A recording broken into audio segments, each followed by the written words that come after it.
Good evening, trustees, staff, and members of the public who are joining our June 2, 2026 Public Learning, Equity, and Wellbeing Standing Committee meetings. This meeting is called to order. We have Trustee Carla Butterworth in person, Trustee Michael Chen, Trustee Estelle Cohen, and Trustee Marilyn Wright in person. We also have Trustee Nadine, Trustee Ranlin, and Indigenous Trustee Dilin participating into the meeting. So the chair will acknowledge land acknowledgement. So Michael Chen, can you help him to do the land acknowledgement? We affirm that we're all treaty people and acknowledge that the York Region District School Board is located on the lands of 2 treaties. These treaties have been signed with the Mississaugas of the Credit First Nation and the First Nations of the Williams Treaties, who are the Mississaugas of Alderville, Curve Lake, Hiawatha, Scugog Island, and the Chippewas of Beausoleil, Rama, and Georgina Island, who is our closest neighbor and partner in education. To honor this agreement, we will take up our responsibilities to be respectful of their traditions, knowledge, and inherent rights as sovereign nations. We will respect their relationship with these lands and recognize that our connection to this land is through the continued relationship with these First Nations. And we acknowledge our shared responsibility to respect and care for the land and water for future generations. Thank you, Trustee Chen. So approval of the agenda. Without objection, the agenda as presented shall be adopted. Is there any objection?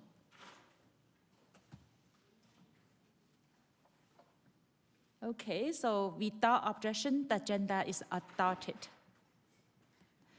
Declaration of a conflict of interest. At this time, the chair would ask any trustee who has a direct personal interest or direct or indirect pecuniary interest in any matter being discussed by the board during this meeting is state the conflict and nature thereof.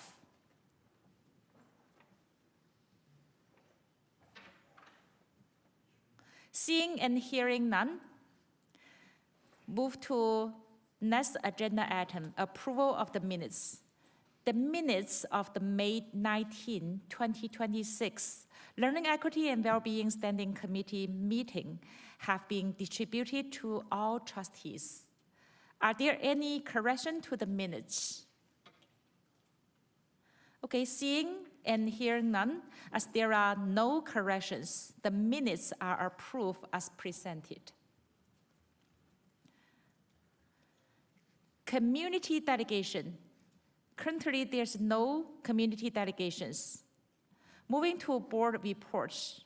Mathematics Achievement Action Plan, progress update. Before the committee is the Mathematics Achievement Action Plan, progress update report is here for our information. The chair recognizes Associate Director Neil Ganafan, Coordinating Superintendent Gillian Gibbon, and Superintendent Elizabeth Law to present this report. Thank you, Elizabeth Law. Thank you. So good evening. I'm here today with Elizabeth Lau, our Superintendent Board Math Lead, to share a third and final update for the 2025-2026 school year of the Mathematics Achievement Action Plan prior to our submission of the final report in July to the Ministry.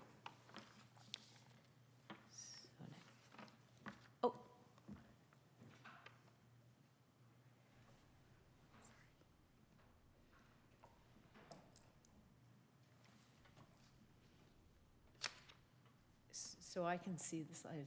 Okay, do we just do next slide? Does that work?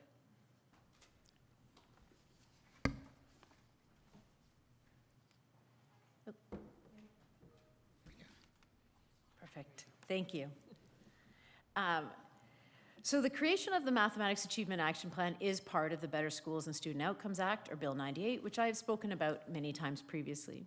There are a few key requirements of this legislation, one of which is the regular reporting to trustees of our progress.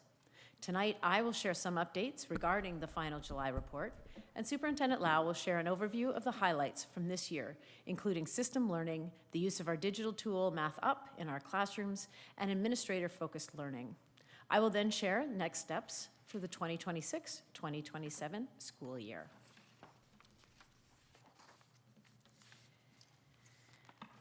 So we continue to focus on the 3 priority areas determined by the Ministry of Education.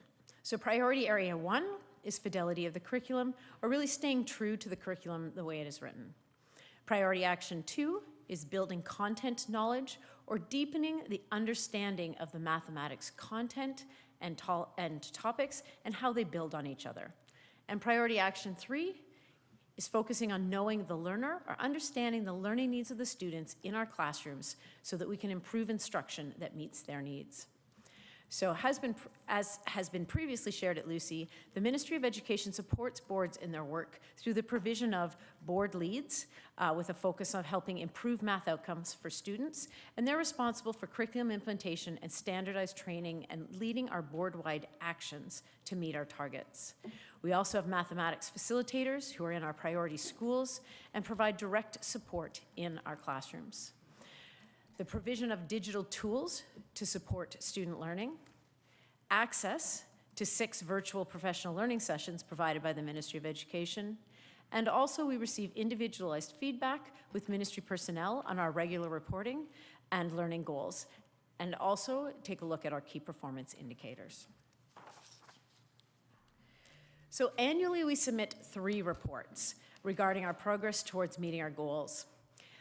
We do it in December, we do it in March, and we do it again in July. So as we do not have a Lucy meeting in the summer, information regarding our work is being shared today at our final Lucy for the 2025-2026 school year. So the July report includes an all schools report, which outlines the board-wide goals and the board-wide improvement efforts that we've engaged in, really to focus on improving the outcomes for all students in mathematics. As well, there are 2 priority school reports, one for elementary and one for secondary. And this focuses on our priority schools, their goals, and their targeted improvement efforts. So included in the report are a series of key performance indicators, including student achievement on the final report card, the number of students with the IEP box checked, which indicates that they're working on modified curriculum expectations, the number of students whose attendance is equal to or higher than 90%, and the number of students who report positive attitudes and confidence in math. The data for the final report is not available until the end of June, and so we will share it in the fall when we share the initial report for our 2026-2027 school year. So at this time, I'd like to turn it over to Superintendent Lau, who will share some highlights of this past year and around our work to target and improve math outcomes. Thank you, Coordinating Superintendent Gibbons. I'm pleased to share a few of the highlights of the work that took place across YRDSB to support math achievement during the 2025-2026 school year. Several professional learning opportunities were provided across YRDSB. A few of these included 12 elementary math networks for an administrator and up to 2 teachers from each school, focusing on deepening understanding of division, a secondary math network for an administrator and 1 teacher from each school, focusing on algebra and algebraic expressions, equitable assessment practices in math for teachers and administrators, supporting scaffolded expectations-based assessment that allows for multiple entry points for students and different opportunities to demonstrate learning. The math team also continues to provide direct in-school supports. This includes leading learning during staff meetings, division and grade team meetings, and in-classroom supports when requested by teachers. The learning focuses on the implementation of the math curriculum through high-impact instructional strategies and equitable assessment practices, and building math confidence of staff and students. As part of the Math Achievement Action Plan, we have purchased digital tools. Math Up Classroom is a kindergarten to grade 9 educator learning resource for teachers that aligns with the math curriculum and supports developing students' critical and creative thinking skills through intentional instruction and assessment.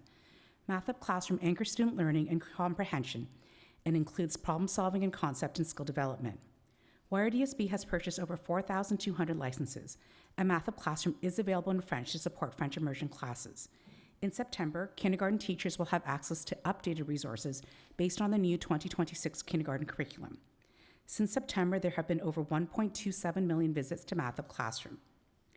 Math Up Classroom is intended to be used alongside Math Up Student. It allows teachers to provide a variety of student activities based on the learning needs that supplements, reinforces, and consolidates math learning that can be completed online or on paper. Over 6,800 students access Math Up Classroom at home. This number does not capture Math Up resources that teachers may print to send home with students, just the number of students who access it online from home. Unlike other digital tools which are gamified in our digital forms of textbooks or workbooks, Math Up builds math content learning, differentiates supports for learners, and provides scaffolded assessment opportunities built into the tool. To continue to build capacity in using Math Up Classroom and Student, a professional learning session was offered on May 14th with 95 teachers attending. Each summer, YRDSB offers a summer conference called Great Beginnings for Teachers, and this summer there will be similar Math Up sessions being offered. To support math leadership at the school level, several learning opportunities were provided to administrators. In January, we began piloting Math Up leadership with 13 elementary principals. This learning was led by Doug Duff, a retired Ontario-based principal, who led principals through a school improvement cycle, focusing on additive reasoning.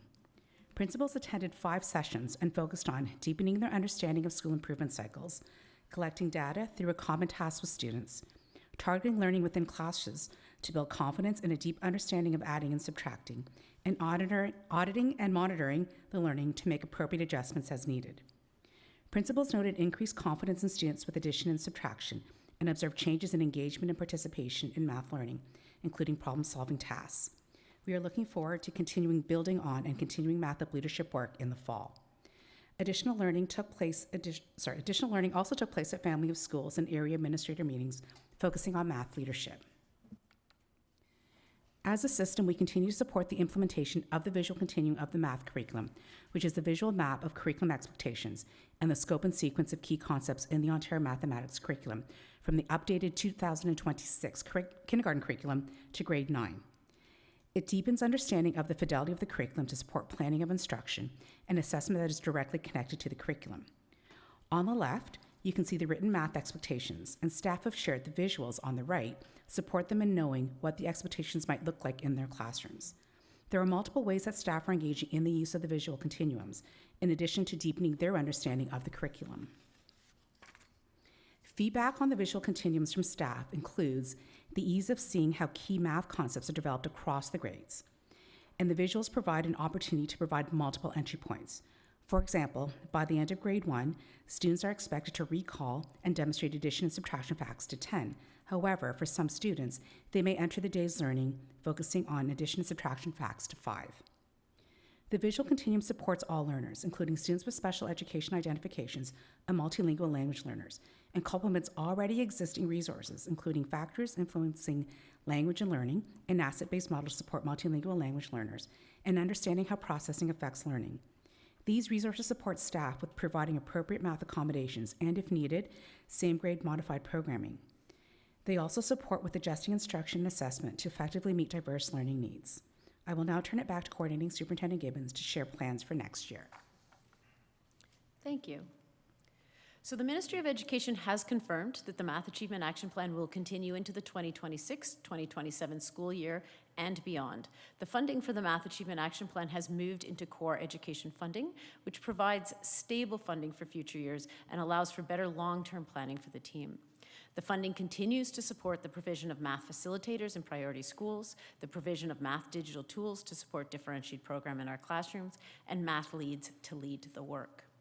For the 2026-2027 school year, the 16 priority schools will remain the same as the last 2 years, understanding that sustainable change takes time and benefits from stability. The 15 priority elementary schools will have school-based math facilitators to support math instruction in these schools, and the 1 priority secondary school will receive support from the math consultant team. The math team will continue to work directly with our math facilitators, classroom teachers, and administrators with system-wide learning, focusing on the math curriculum and continuum of learning with the addition of the new kindergarten math expectations. High-impact instructional strategies that improve math instruction and achievement, equitable assessment practices in math, and building confidence in using math resources available to staff, including the Math Up digital suite and the YRDSB visual continuum of math curriculum learning. So thank you for your time this evening, and at this point, we are happy to take any questions trustees may have.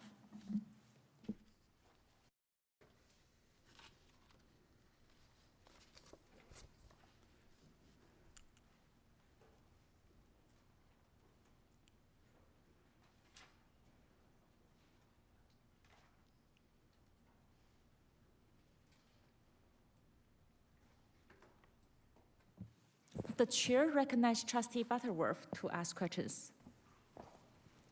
Thank you very much. So I'm curious, I'm happy to hear, first of all, that the 16 schools are continuing to be our priority schools. And some of those schools have been the same. They've been our priority schools for a few years now. Some maybe like 3 years, I'm thinking it would be about right. Are we looking, I know we're tracking data, but does our data look at specific students who, let's say, you know, we looked at, I know we're looking at schools, but within that school, we're looking at students.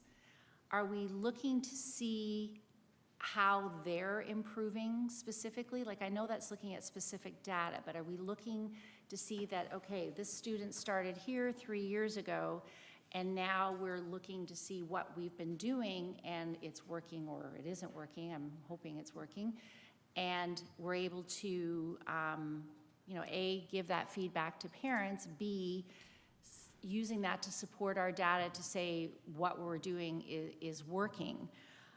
So that's my first piece, because, you know, I realize the school's the priority, but it's the kids in the class that I'm curious about. So if you can address that, that would be wonderful. Thank you.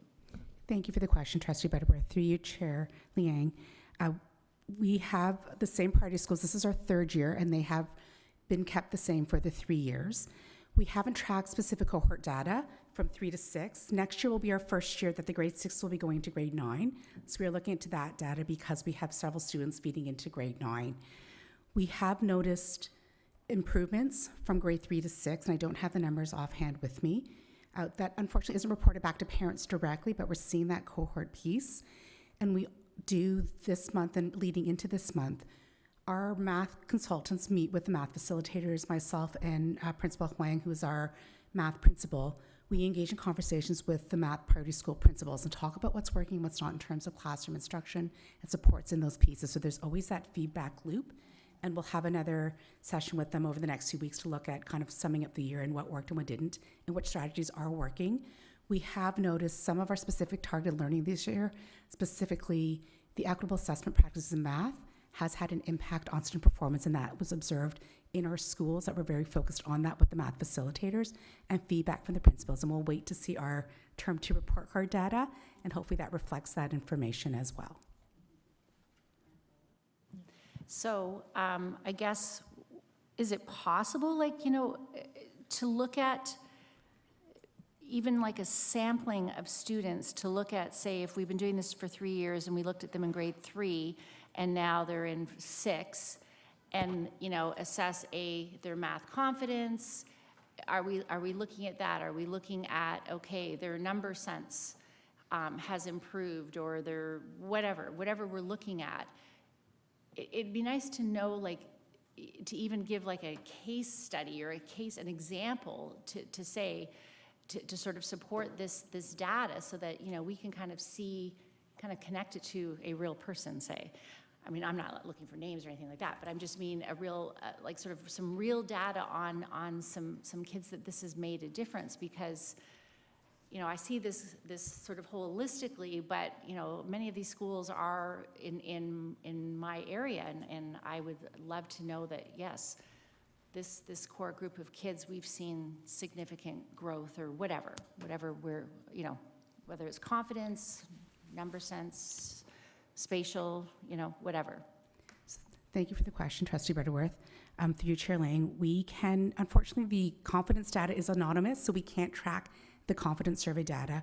We can work with our research team and look at the cohort data for the students from grade 3 to grade 6. It won't break it down by specific strand, but it will tell us end of term 1, end of term 2. We can track them from grade 3, 4, 5, and 6 in the schools. Sorry, and if I can just add to that, there's two pieces here. So the Math Achievement Action Plan measures it every 3 years, as far as are they in 3 and are they in 6. So as Superintendent Lau talked about, things like that and the confidence surveys that are attached to that are kind of tied to that EQAO assessment. But the schools themselves very much look at that, because that is the tracking, and we do work with them regularly. We have all the data. Schools have the data. Superintendents, as part of their visits, go in, and as well as Elizabeth and our board math principal, who will go in and work with principals just to look at the data for exactly that. So what are we seeing as far as tracking? Because if we wait 3 years to find out that we didn't hit the mark, that's not really helpful for anybody. So they go in and they work with the schools to say, hey, what are we seeing? This is what we saw at the end of grade 3 when we tracked it, particularly for the Math Achievement Action Plan that is tied to EQAO in particular. But then what has happened to those students? What were the areas that EQAO identified as being a place to focus? What have our teachers said is a place to focus?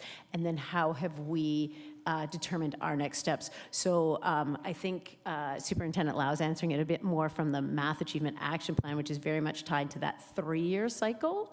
But the schools themselves are doing that work with support from the consultants and their math facilitators. So I think what you're asking is absolutely happening, because that's the work we do to have that long-term impact. And we are seeing, we have in the last few years seen some certainly growth in our schools, all of our schools, but the priority schools particularly. So we're feeling that a lot of the work we're doing is having impact. Yeah, thank you. Okay, thank you. So the chair recognized Trustee McCarthy to ask question.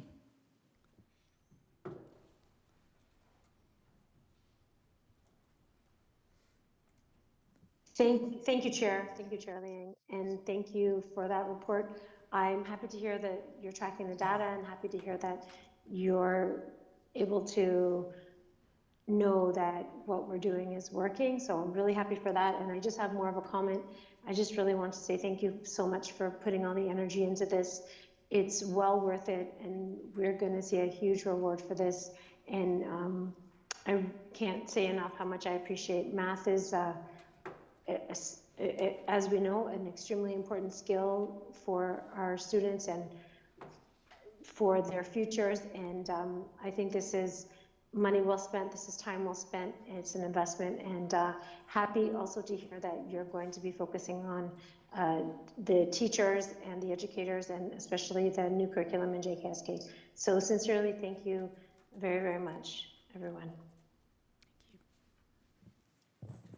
Yeah, thank you. So the chair recognized Trustee Cohen to ask questions. Thank you, Chair.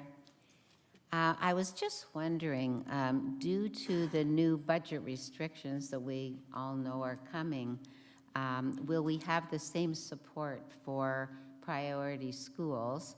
And I'm talking generally anything outside of a math teacher. So, you know, we have, I don't know the specific names, I know you mentioned, but, you know, the math consultants and the other support that we do have for our students who need that extra help.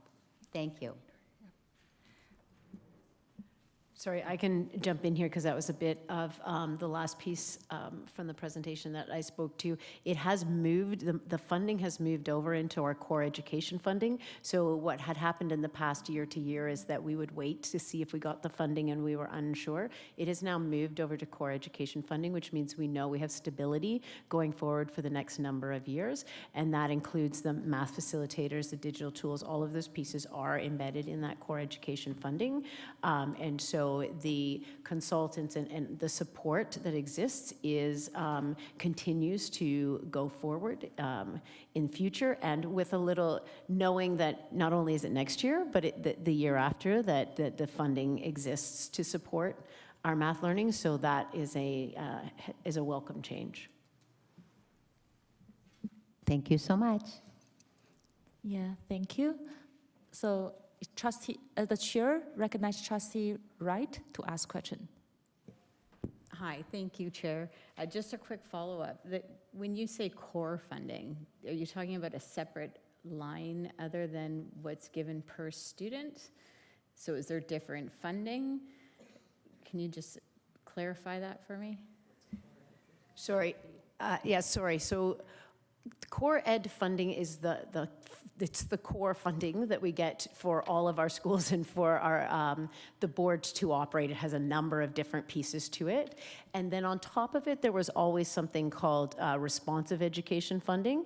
And that responsive education funding were particular things that maybe the government felt that there was a focus right now, but in 2 or 3 years, the focus might change. And so we've always had the core, what do we spend every year going forward, we knew, and then this responsive that came to different, like, so for instance, artificial intelligence, that was sitting under responsive education because this is all new to us. And so what is it going to look like long-term? How do we want to fund that? We're not sure, but we definitely want to support that for now. With the math achievement plan, the focus on priority schools, is that the way we're going to go? Or are we maybe going to support math a different way? And so what the government did is it took a few years to decide that they felt confident in this approach. And so what they've done is they've now taken the money that used to be in responsive education funding that we would wait annually to see, and they have moved it over into our core budget. So we know now going forward, year to year, that it is going to look the same from year to year, that those particular types of supports will exist. Does that help? I don't know. Yes, I just know the per student increase was minuscule, so that's why I wanted to make sure it was a different line than what I was thinking. Thank you. Yeah, thank you. So the chair also have one question regarding to the priority school. So since from the report sounds like our 16 priority school will be always that 16, right? Yeah. And then so I just want to ask, so if already have a 3 years, those 16 school is a priority school, and then so if a student benefit for the from the priority school to improve their math, so do we plan to move the priority school to other schools?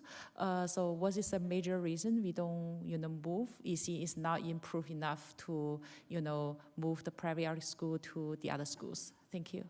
Thank you for the question, Chair Liang. The Ministry of Education has asked us to keep the same priority schools moving into next year, and that allows us to continue to build on the work that has been happening in the last 3 years to build capacity. So at this time, we're not shifting those 16 schools, but it does allow us in some of our other system work to do some of the learning that's happening in priority schools across the system as well. But it was a ministry direction to keep the 16 schools as they are moving into the next school year. Thank you. Okay, so seeing no any other trustee have any questions. So move to next agenda item, District Action Plan. June Monitoring Report 2025-2026. Before the committee is the District Action Plan, June Monitoring Report 2025-2026 Information Report. It is here for our information. The chair recognizes Associate Directors Neil Ganathan, Laura Listi, and Vidya Maharaj, and Coordinating Superintendent Gulin Gibbon, Loris Aga, Wendy House, and Stephen Garner to present this report. Thank you.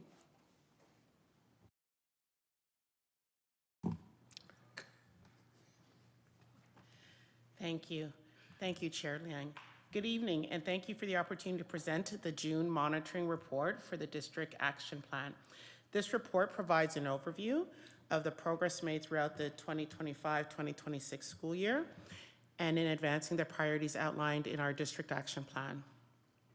The work reflected in this report demonstrates our collective commitment to student achievement, well-being, equity, inclusion, and human rights.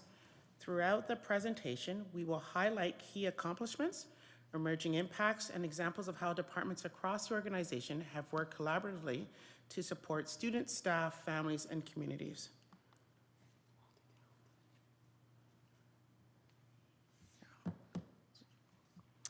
This evening's presentation is organized into 3 sections. First, we will provide an overview of the report and its purpose. Second, we will share an executive summary of key accomplishments and highlights across each of the 3 district action plan priorities: student achievement, health and well-being, and human rights and inclusive education. Finally, we'll conclude with an opportunity for questions from the trustees. The June monitoring report serves as a year-end update on the implementation of district action plan during the 2025-2026 school year. The report is intended to provide transparency and accountability regarding the progress made toward achieving board priorities. The executive summary highlights significant accomplishments and examples of impact, while the full report provides detailed monitoring information related to specific system actions and initiatives. Together, these sections offer a comprehensive picture of the work that has taken place across the departments and throughout the schools and throughout the entire school year.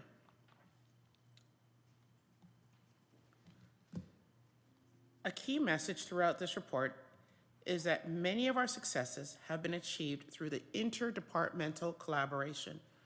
While initiatives may be categorized under particular board priorities, the reality is that meaningful improvement often requires multiple departments working together towards common goals. The examples shown here highlight an interdepartmental learning and collaboration day involving curriculum and instructional services, student services, and inclusive school and community services. These partnerships strengthen our ability to respond to student needs, leverage expertise across the organization, and create more coherent and effective supports for schools and families. And now I'd like to turn it over to Coordinating Superintendent Jillian Gibbons. Thank you. So this slide provides an overview of the student achievement priority within the district action plan. The key system actions highlighted here focus on delivering responsive instruction and assessment, enhancing professional development, prioritizing achievement in literacy and math, and engaging students and families as partners in learning. So there were several major areas of work that were engaged in this year in support of student achievement, including the rollout of the York Region District School Board's artificial intelligence strategy, the continued early reading and primary literacy supports in response to early reading screening data, a focus on kindergarten, the Mathematics Achievement Action Plan, which we just heard about, and outdoor and environmental education. Also, the development of supports for French as a second language and multilingual language learners, family engagement and partnership opportunities focused on transitions, and leadership development and engagement events. So together, these actions reflect both foundational learning priorities and our future-focused system work. This slide, I'd like to highlight 3 examples of where student achievement work was undertaken this year. So this year, the York Region District School Board implemented a system-wide artificial intelligence strategy. This strategy supported professional learning on AI literacy and included topics such as privacy and security, the environmental impact of artificial intelligence, curriculum connections to the integration of AI, the use of AI in support of student learning, and responsible AI use across kindergarten to grade 12. This work is ever evolving as artificial intelligence environments and environments that use artificial intelligence are ever changing, and we are already revising this strategy, which I look forward to sharing with trustees and the system in the future. This year also included a strong focus on kindergarten in preparation for the new curriculum. The updated kindergarten curriculum introduces a stronger emphasis through the 4 frames of learning: belonging and contributing, self-regulation and well-being, demonstrating literacy and mathematics behaviors, and problem-solving and innovating. Within these frames, there is a refined focus on early literacy and mathematics, intentional play-based learning, and clearer expectations for educator planning and assessment. A kindergarten teacher and designated early childhood educator team from every elementary school with a kindergarten program participated in a one-day professional learning session focused on these key changes. And finally, I'd like to highlight our outdoor and environmental education work. Outdoor and environmental education is a priority of our board. It's embedded in our policy, which guarantees an outdoor education experience for all students in grades 2, 4, and 7. In addition to this requirement, the outdoor education team organized and facilitated a 3-day environmental leadership mentoring summit for grade 5 and 6 students. This event involved 23 schools and 138 students, and it supported the students in learning different ways to lead environmental initiatives within their schools. Students then took this learning back and have implemented their plans in their schools. So these examples are a small illustration of how we are supporting achievement through innovation, early learning, and authentic student engagement. Thank you. Health and well-being is the second priority of the multi-year strategic plan and the district action plan, and it includes initiatives that contributed to improved student physical and mental health and overall well-being during the 2025-2026 school year. As you can see on this slide, we were focusing on fostering a culture of care, promoting mental and physical well-being, as well as supporting personalized and engaging learning. Some of the key highlights that we wanted to share was the focus on the implementation of the mental health and addiction strategy, supporting student mental health literacy and leadership, supporting student self-regulation, which you will note also falls under priority 1, our collaborative relationships with community and families, trauma-informed approaches for professional learning, which also fits under priority 3, our online safety and bullying prevention professional learning, as well as employee health and well-being. Specifically, we wanted to take a moment to highlight 3 key actions. Number 1, in alignment with PPM 169, which was released in July of 2023, the York Region District School Board and our Central Mental Health Team created a mental health and addiction strategy that was released in September of 2022. By the end of the 2025-2026 school year, approximately 72% of the actions within the student mental health and addiction strategy will be completed. In our partnership with Research and Assessment Services, we are currently in the process of creating a consultation process for us to take out to our community partners and advisory councils next year to refresh the mental health and addiction strategy for a release in 2027. Additionally, based on the success of our ministry application in September 2024 for removing barriers for students with special education, we listened to the feedback of our educators, teachers, DCEs, educational assistants, and special education resource teachers, and secured additional funding this year to continue the work of self-regulation of students in the early primary grades to further support reading acquisition and achievement. The focus has allowed us to continue the focus on supporting our primary service students in service of reading achievement. Again, this is a great demonstration of the partnership between curriculum and instructional services and student services, particularly our early years team, our speech language pathologists, and our physical and occupational therapists. And finally, we were very proud of the work we have done to develop a robust collaborative relationship for extended services, or CRESS partnerships. We are now partnering with 25 community agencies. These agencies provide mental health care and support to YRDSB students in accordance with our policy 663. And with that, I will turn it over to Coordinating Superintendent Steve Gardner. And in keeping with The continued name of interdepartmental work. The slide that you see in front of you right now depicts human rights and inclusive education, which is the third priority of the multi-year strategic plan and the district action plan. And it includes anything that upheld human rights and fostered inclusive education during the 2025-2026 school year. This report specifically highlights the dismantling anti-Black racism strategy, the First Nations Métis Inuit strategy, community and family partnership development, inclusive schools consultants, progressive student discipline, accessible environments, human rights training, hiring, recruitment, and pay equity, and inclusive leadership development. This summary highlights 3 significant actions from the year, and if we turn to the next slide, I think we see it now, I'll take an opportunity to speak to this. So on this slide, highlighting 3 key actions under human rights and inclusive education. And the first I'd like to be able to highlight, falling under equity and inclusive education, is the role that our inclusive school and community service consultants played. In this current year, it becomes year 2 of the implementation model. In 25-26, the York Region District School Board, we strengthened its commitment to equity and inclusive education through the second year of a model in which equity and inclusive education consultants provided individualized support to every elementary and secondary school across the board, and with this, to ensure the identities are affirmed in the curriculum.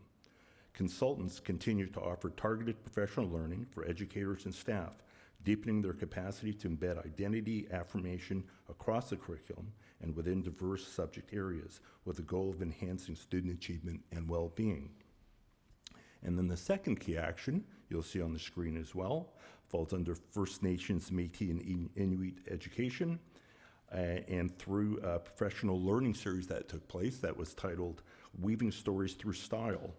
And this learning series provided 20 secondary social science and humanity educators with a unique opportunity to explore the intersections of fashion, identity, and social justice, and to center Black affirming curriculum for educators that highlighted the value of the immersive off-site learning and practical frameworks offered in this learning series. Participants expressed appreciation for the collaborative planning time, noting that the project had successfully sparked new ideas for engagement in students in critical conversations about heritage and about self-expression. And then finally on the screen, you'll see the role of hiring falling under hiring, recruitment, and pay equity, falls under workforce representation.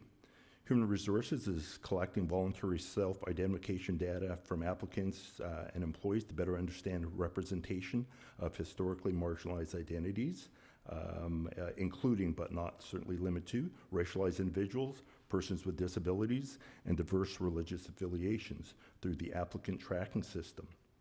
And this is through Applied Education. So we had an opportunity this past October to speak to the Board of Trustees, and we look forward to sharing more next year. This work supports the goal of building a workforce that closely reflects the diversity of York Region community that we serve. And currently, an important number to share, 71% of new hires in employee groups hired by the recruitment team have been able to, have chosen to provide this information. And I would be remiss if I didn't take an opportunity to highlight a final example of targeted equity and inclusion progress. And this is the work of our Black graduation coaches. And focus initiatives are increasing to support for marginalized students in building an inclusive culture. This year, over 200 Black students benefited from graduation coaches and a credit attainment program, which boosted engagement and kept more students on track to graduate. And with that, I'm going to pass it on to Coordinating Superintendent Agard, I believe.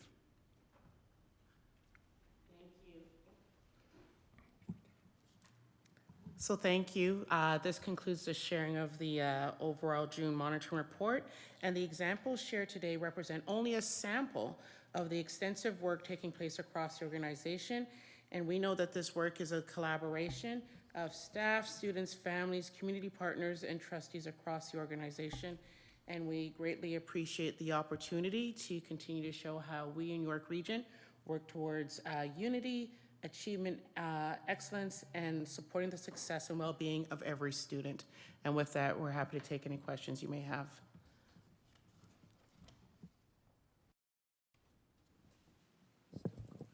The chair recognize Trustee Cohen to ask question. Thank you. Thank you very much. I have two questions. One goes back to the introduction of AI. Is that okay if I go back to that one first? Yes. So I was wondering, what is the biggest challenge? And I know this is a difficult question, but what is the biggest challenge since the introduction of AI, and how are we dealing with this challenge or these challenges? Thank you for the question, and through you, Chair Liang. I actually would say the biggest challenge with AI is that it is ever evolving. As soon as we think we understand how it's working, it shows up in a different way. There's been a lot of learning as we've moved forward. So I think probably for us, the biggest challenge has been just taking the time to learn it and catch up to the children. Like our students are fast off the mark to learn about technology and to use technology and embrace it. So that's probably the biggest challenge. It really is, it's sort of throughout all that we do. And we've very much focused on seeing it as a sort of like a thought partner. Like using AI responsibly in the work that we do, I think would be the biggest focus we've put into, because it is changing all of the time. There isn't a, we can explain this and put it into a box. It's really more about understanding how can we use it to be better at what we do, but understand also its limitations. It doesn't answer questions for us. It gives us support, it gives us ideas, it might, how can we use it to play off of it to support us in our thinking and the work that we do. And that's really been a focus throughout, because we know we can't, we're never going to understand it and be ahead of it. We are really working with it. So it's understanding how it integrates into our world, and when AI is giving us good information, and when AI might not be giving us good information, or when AI, maybe you need to take it with sort of a grain of salt, right? That's really it.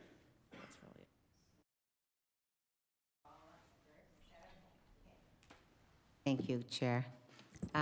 So I had heard that teachers are sometimes struggling with the testing of students because, they hand in essays, they've used AI, and the teachers aren't really sure how to mark these papers. So what are we doing in that case to deal with that issue? Thank you. So thank you for the question, through you, Chair Liang. We've done quite a focus on assessment and the ways we assess. So assessing for straight knowledge, AI often can produce, or if you say, go away, write an essay, come back and give it back to me, then yes, potentially you're going to get something that's written by someone else.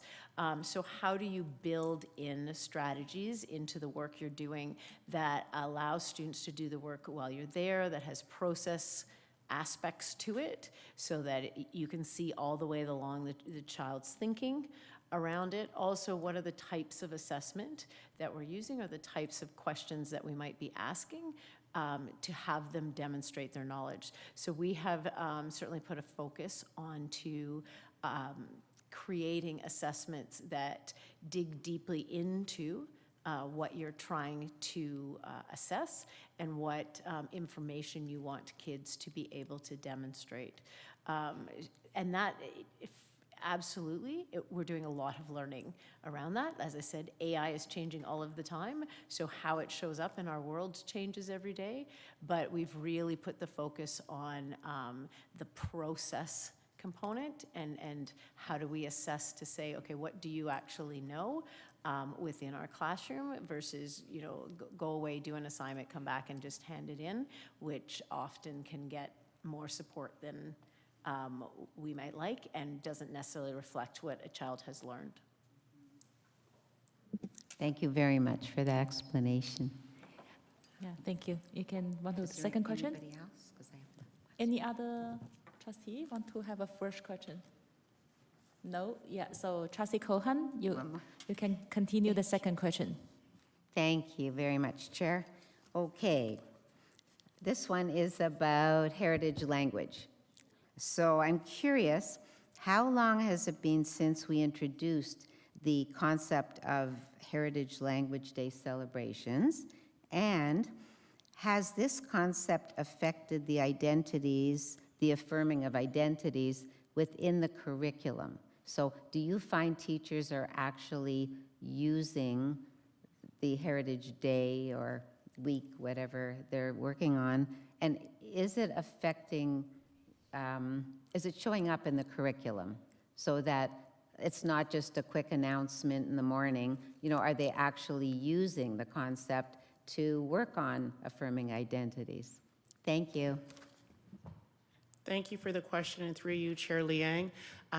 Absolutely, as we know, for example, May being a Heritage Month of a number of identities that just passed, we are seeing teachers intentionally weaving in the identities within their curriculum, and through the supports of various groups, whether it's working with curriculum, inclusive schools, and so forth, showing teachers in intentional ways how we can affirm students' identity. And the other important keynote is, while we celebrate the specific heritage months, the key is to make sure that that learning about all identities continues throughout the entire school year. And so, yes, teachers have been. It's as the trustees and heritage months are set, we then recognize them within the school and honor that starting right off in September all the way till June. Thank you very much, Lois. Yeah, thank you. Any other trustee have any questions? The chair also have a question regarding to AI.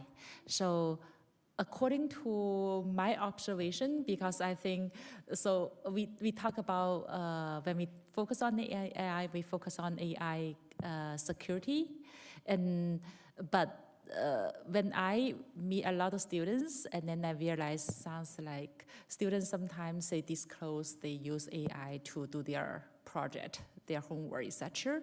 So I don't know if in the future you see, you know, the board will introduce more paper test, right?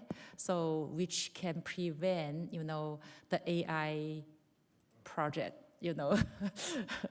I don't know that it will be taking, if, you know, action when we're starting to do assessment on the students, and then we do more focus on, you know, paperwork. So thank you. Thank you through the question, for the question, and through you, Chair Lang. As I was saying, our key focus around it is not really, is reassessing the way we assess students. Versus kind of going back necessarily to certain strategies like paper and pencil.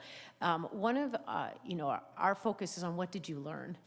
And do you understand it? Do you understand it deeply? And so if you use AI, you take the answer, you copy and paste it, and you turn that in, you probably haven't done a lot of learning. But there are lots of students and there's lots of staff who use AI as a learning tool, right? So it helps to prompt thinking, it helps to give some ideas about where you might want to start. It helps, if you use it correctly, it might help explain even how something, like, I don't understand how this works, so I can use some type of AI tool to help explain how it works. So when I don't have the teacher next to me, are there some other ways that I might get information? Or I might be thinking, oh, this is really neat. I wonder what would happen if this occurred. And so how do I find that out? Well, there are existing tools. So what we've really been focused on is that when you are moving forward, do you and do our students feel confident in their learning? Do they feel they know and understand the content and can move forward with it?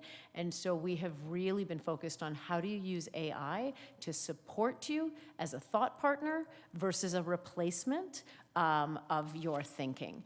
And because as it changes and evolves, they'll probably figure out another way to, even if it was paper and pencil, they would probably the AI will find a way to work past that. And so how do you learn to use it such that you're a learner and it's like your best little friend in the corner giving you lots of great advice and things to think about, but it's not answering the questions for you. So that's really been our focus, and it's going to take time, but we are seeing it getting more traction as we start to understand and as students start to understand the power of AI and the limitations of AI. Yeah, I agree. We need to use AI to benefit from AI's, teaching, and then students, want to use your AI to guiding them how to learn. So, but at the same time, I do heard about the student talk about it. I cannot be able to get my project done right away, put it into AI. I got it done, I got even higher mark. So that part of a concern, I have it because I do know some students, they talk in front of me, talk about their, computer project, and then they say, okay, they do it like that way. So it's just a concern though. But maybe I believe we have a better way to make sure they do learn. And then using a proper way to learn is not just using this one. Since I fully understand our mark is not only based on the final mark, we also based on the homework. Then they take the advantage on the homework part. Yeah, thank you.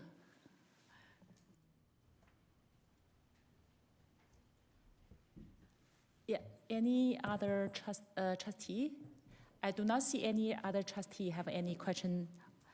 So move to the next agenda item. Thank you so much for the staff for the information report. Thank you so much. That's a very good report. So day of the next meeting, the next Learning Equity Wellbeing Standing Committee meeting is on September 2022, 2026.